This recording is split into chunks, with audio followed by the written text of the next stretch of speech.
नमस्कार मित्रांनो, आज आपण एक अशा घटनेबद्दल बोलणार आहोत जिने जगाचं लक्ष वेधून घेतलं आहे। युक्रेनने रशियाच्या हृदयात त्यांच्या 4 प्रमुख हवाई तळांवर धाडसी हल्ला केला आहे। या हल्ल्यात 40हून अधिक लष्करी विमानांचा नाश झाला आहे असा दावा युक्रेनने केला आहे।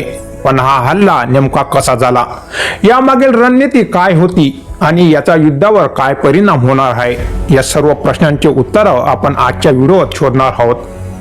शेवटपर्यंत माझ्यासोबत राहा, कारण यामध्ये एक मोठा खुलासा तुमची वाट पाहत आहे। युक्रेन आणि रशिया यांच्यातील युद्ध 3 वर्षांहून अधिक काळ सुरू आहे। या युद्धाने युक्रेनचा 18% भूभाग रशियाच्या ताब्यात गेला आहे।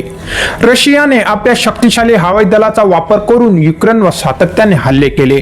रशियाचे Tu-95 आणि Tu-22 ही लांब पल्ल्याची बॉम्बर विमाने युक्रेनच्या शहरांवर हल्ला करत होती, पण युक्रेनने हार मानली नाही। त्यांनी एक धाडसी योजना आखली, स्पायडर नावाची ऑपरेशन, जिने रशियाला थक्क केले। या हल्ल्याची तयारी तब्बल 1.5 वर्षापासून सुरू होती। युक्रेनच्या गुप्तचर यंत्रणेनं म्हणजे SBUनं रशियाच्या आत जाऊन खोलवर हल्ला करण्याची रणनीती आखली। पण प्रश्न असा आहे की युक्रेनने इतक्या लांब अंतरावर रशियाच्या हद्दीत हल्ला कसा केला? याचं उत्तर आहे ड्रोन युद्ध। ऑपरेशन स्पायडर वेब ही युक्रेनची आतापर्यंतची सर्वात मोठी आणि जटिल ऑपरेशन होतं।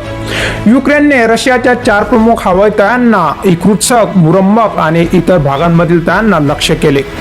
या तळांवर रशियाची Tu-95, Tu-22 आणि A-50 ही अत्याधुनिक विमाने तैनात होती, जी पारंपरिक आणि अण्वस्त्र हल्ल्यासाठी वापरली जाऊ शकतात। पण युक्रेनने ही विमानं कशी नष्ट केली?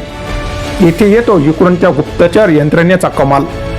त्याने ड्रोन लाकडी झोपड्यांमध्ये लपवले आणि हे ड्रोन ट्रकच्या माध्यमातून रशियाच्या हवाई तळांच्या जवळ पोहोचवले।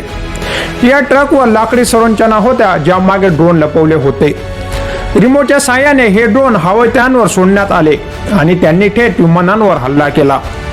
रशियाच्या हवाई तळांवर आग लागली, विमाने जळू लागली आणि रशियन सुरक्षा यंत्रणा हादरली।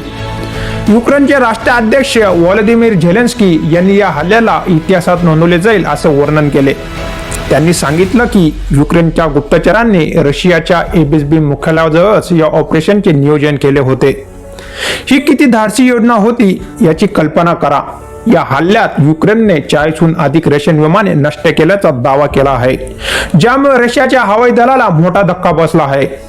या विमानांची किंमत सुमारे $7 अब्ज एवढी होती आणि रशियाच्या बॉम्बर फ्लीटच्या 34% विमाने नष्ट झाली आहेत। यामुळे रशियाचे हवाई हल्ले करण्याची क्षमता लक्षणीयरित्या कमी झाली आहे।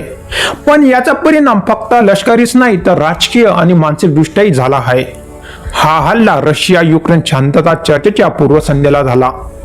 इस्तांबुलमध्ये 2 जून 2025 रोजी दोन्ही देशांमध्ये शांतता चर्चा होणार होती। या हल्ल्याने युक्रेनने रशियाला एक स्पष्ट संदेश दिला आहे, आम्ही कमकुवत नाही आणि आम्ही तुमच्या आत खोलवर हल्ला करू शकतो। पण एक प्रश्न उरतो, रशिया याला कसे प्रत्युत्तर देईल आणि या हल्ल्यामुळे शांतता चर्चेवर काय परिणाम होईल? याचे उत्तर आपण पुढे शोधूया। आणि हो, शेवटपर्यंत व्हिडिओ पाहायला विसरू नका, कारण एक मोठा खुलासा तुमची वाट पाहत आहे। रशियाने या हल्ल्याला दहशतवादी कृत्य असं संबोधलं आहे। रशियाच्या संरक्षण मंत्रालयाने असा दावा केला की त्यांनी बहुतांश ड्रोन हल्ले परतून लावले, पण काही विमानांना आग लागली। रशियाच्या इर्कुत्स्क प्रांतातील स्थानिक गव्हर्नरने असं सांगितलं की सायबेरियामध्ये पहिल्यांदाच युक्रेनच्या ड्रोनने हल्ला केला आहे। या हल्ल्याने रशियाच्या सुरक्षा यंत्रणेच्या कमकुवतपणावर प्रकाश टाकला आहे।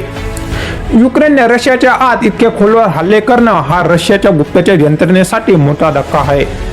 पण याचा परिणाम युद्धाचा पुढील दिशेवर काय होईल?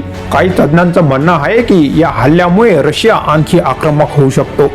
रशियाने युक्रेनवर 472 ड्रोन आणि 7 मिसाईल हल्ले केले, जे युद्धातील सर्वात मोठा ड्रोन हल्ला होता। युक्रेनच्या या धाडसी हल्ल्याने युद्धाला नवीन वळण मिळण्याची शक्यता आहे, पण युक्रेनच्या दृष्टिकोनातून हा हल्ला एक मानसिक विजय आहे। युक्रेनच्या SBUने सांगितलं की या ऑपरेशनमध्ये सहभागी असलेले सर्व लोक रशियातून सुरक्षितपणे बाहेर पडले आहेत। इस्तांबुलमध्ये होणारी शांतता चर्चा आता या युद्धातील एक महत्त्वाचा टप्पा आहे।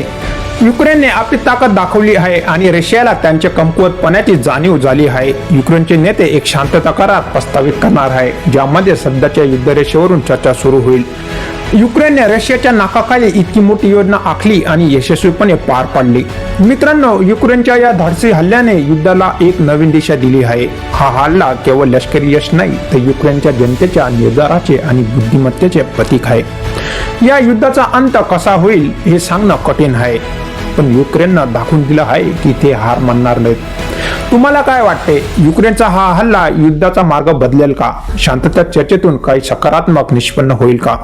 तुमचे विचार मला कमेंट्समध्ये नक्की सांगा. आणि हो, असे रोमांचक आणि माहितीपूर्ण व्हिडिओ पाहण्यासाठी माझ्या चॅनलला सबस्क्राईब करा, लाईक करा आणि शेअर करा. तर चला मित्रांनो, पुन्हा भेटूया एक नवीन विषयासह. तोपर्यंत जय हिंद, जय भारत.